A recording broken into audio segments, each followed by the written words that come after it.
कल्याणवृष्टिभिरिवामृतपूरिताभिः लक्ष्मी स्वयं वर्णमङ्गलदीपिकाभिः सेवाभिरम्ब तव पादसरोजमूले नाकारि किं मनसि भाग्यवतां जनानाम् एतावदेव जननि स्पृहणीयमास्ते त्वद्वन्दनेषु सलिलस्थगिते च नेत्रे सान्निध्यमुज्जदरुणायुतसोदरस्य त्वद्विग्रहस्य परया सुधया प्लुतस्य ईशत्वनाम कलुषा कतिवा न सन्ति ब्रह्मादयः प्रतिभवं प्रलयाभिभूताः एकः स एव जननी स्थिरसिद्धिरास्ते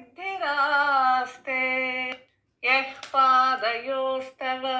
सकृत्प्रणतिं करोति लब्ध्वा सकृत्त्रिपुरसुन्दरी तावकीनम् कारुण्यकन्दलितकान्तिभरं कटाक्षं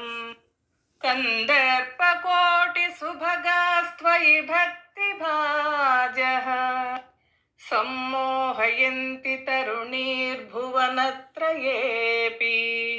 ह्रीङ्कारमेव तव नाम गृह्णन्ति वेदा मातस्त्रिकोणनिलये त्रिपुरे त्रिनेत्रे त्वत्संस्मृतौ यमभटाभिभवं विहाय दीव्यन्ति नन्दनवने सह लोकपालैः हन्तुः पुरामधिगलं परिपीयमानः क्रूरः कथं न भविता गरलस्य वेगः नाश्वासनाय यदि मातरिदं तवार्थं देहस्य सस्वदमृताप्लुतशीतलस्य